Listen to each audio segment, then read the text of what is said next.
ठीक है, आपको यकीन नहीं होगा कि मेरे साथ कुछ दिनों पहले क्या हुआ।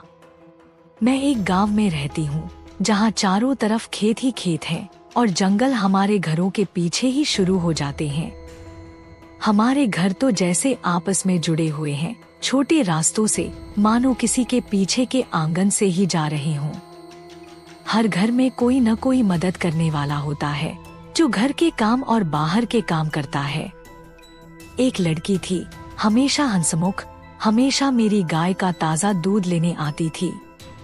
एक दिन वो किसी भूत की तरह घसीटती हुई अंदर आई, खुद को दरवाजे से घसीट कर लाई, मानो चेहरा एकदम बेभाव, जैसे नींद में चल रही हो। मेरी दादी ने उससे पूछा क्या हो गया है। दूध का डिब्बा पकड़ा और वो उसी डरावनी हालत में वापस अपने घर चली गई। उस वक्त मुझे ज्यादा कुछ अजीब नहीं लगा।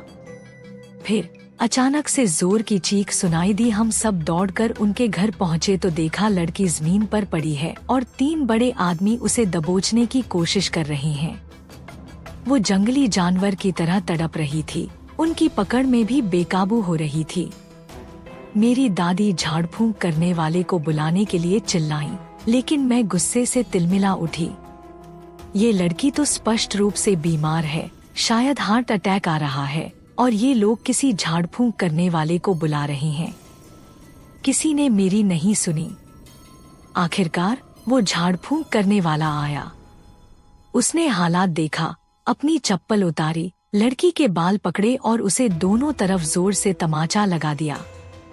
मैं तो खुद उस पर बरसने को तैयार थी, इतना गुस्सा आ रहा था। लेकिन फिर अचानक से वो लड़की छटपटाना बंद कर दिया। जमीन पर ही लेटी रही, आंखें खुली थी पर शांत थी। झाड़ फूंक करने वाला अब भी उसके बाल पकड़े हुए फुफकारा, किस पेड़ से आई हो? लड़की चुप रही।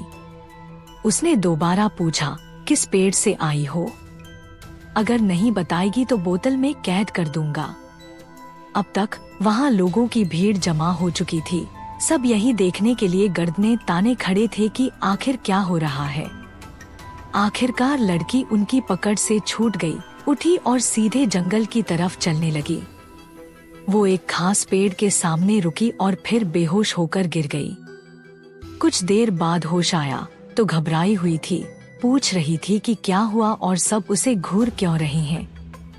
झाड़ फूंक करने वाले ने अपना पेड़ों में रहने वाली आत्माओं का पागलपन भरा सिद्धांत समझाया। वो लड़की, उसने दावा किया कि उसकी मृत माँ उससे रात को मिलने आई थी। अब हमारे इलाके में लोग मानते हैं कि कुछ पेड़ों में आत्माएं रहती हैं और सब दोस्ताना नहीं होती। मैं अब भी नहीं भूल पा रही हूँ जो मैंने देखा। क्या ये सब कोई नाटक था? वो लोग तो बहुत यकीनी लग रहे थे, लेकिन अगर नहीं था तो चलो यूं ही कहें कि अब से मैं उस जंगल से दूर ही रहूंगी। और कौन जाने, शायद पेड़ों में आत्माओं की कहानी सिर्फ शिविर की कहानी से ज्यादा सच हो।